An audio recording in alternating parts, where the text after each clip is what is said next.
Bienvenue sur Bridge Africa. Nous parlons de développement, de gouvernance, d'agriculture, de technologie, de changement climatique. Que peut-on faire? Comment peut-on améliorer les choses? C'est dans Bridge Africa.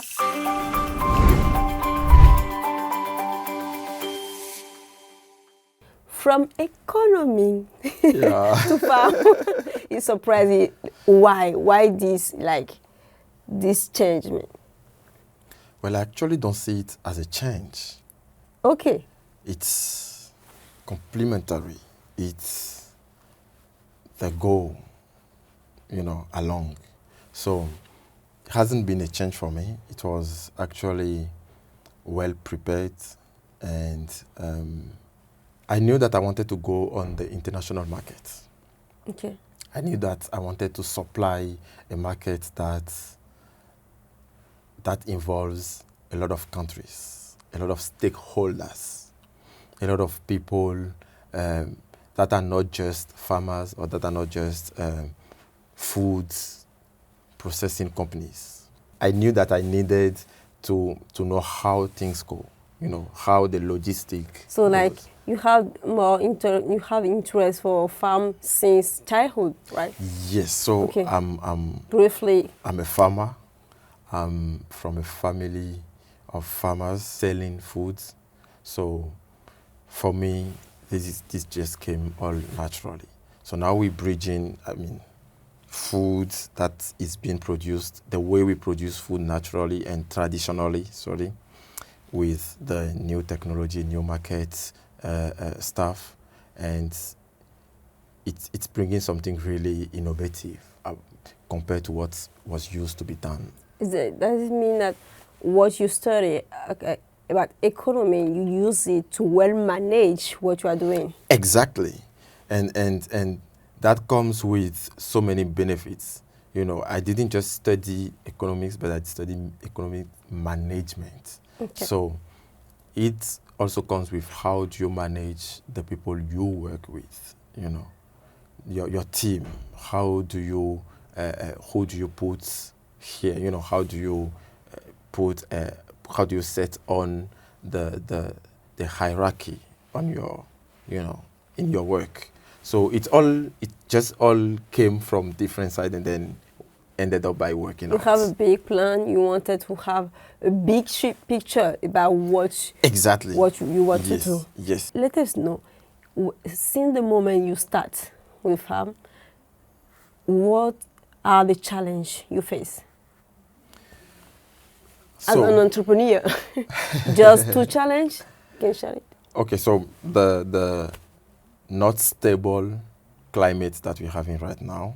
Climate change. Yes. They deal at the moment. Yes, it's always, many farmers, especially smallholder farmers, few years before thought that this was, something that does not exist for us. This is something that we see on TV. This is something that affects others, and it might not come to us. Let's just keep on producing our food. So now it's affecting us so much. How? Farmers' life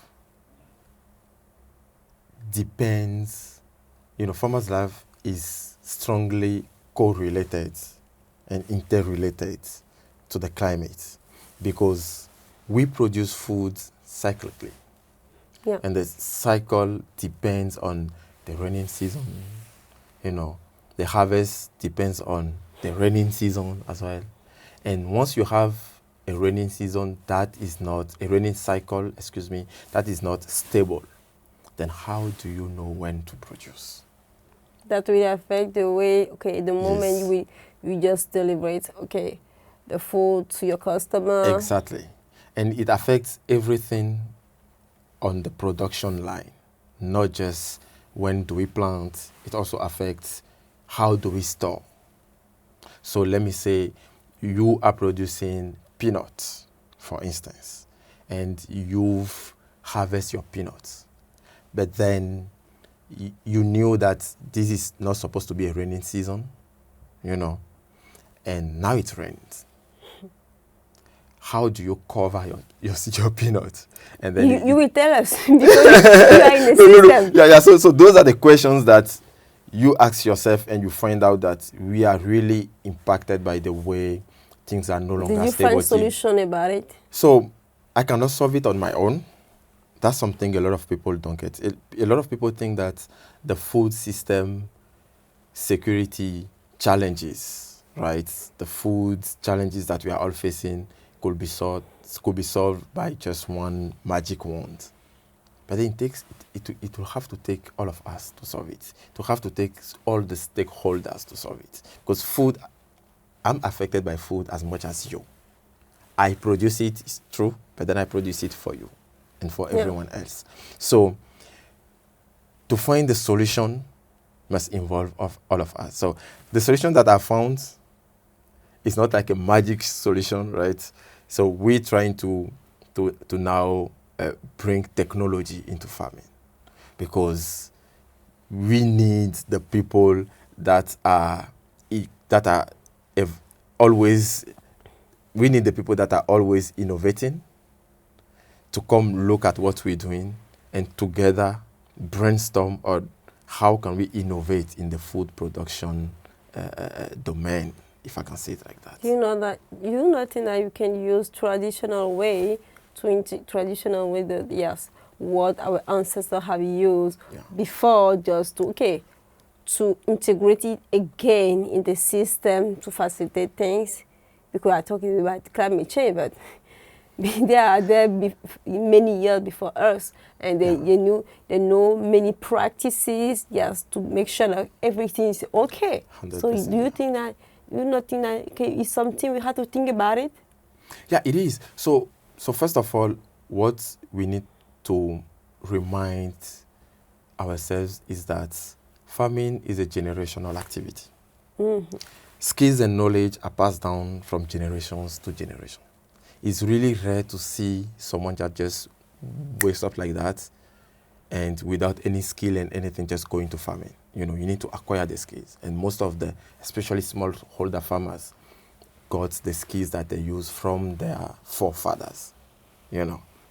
So now, once we take those traditional way of producing foods and the technology that is now being implemented, bridging them together, makes us have a food system that is sustainable most of the time.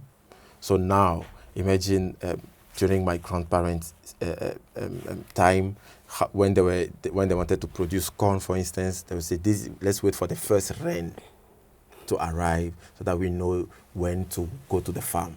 But now let's consult the app, and then let's check the weather forecast, the integrated weather forecast app that should tell us when to produce.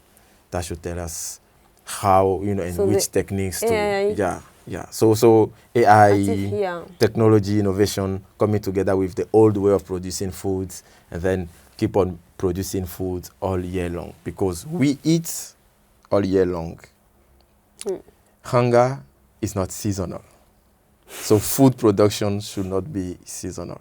So technology is now coming to bridge that gap of us being able to produce foods. But the question is, technology, is it the big solution we have for that moment? That is a big question. Yeah, for the moment, that's what we have on the table, right? And that's what we have to work with.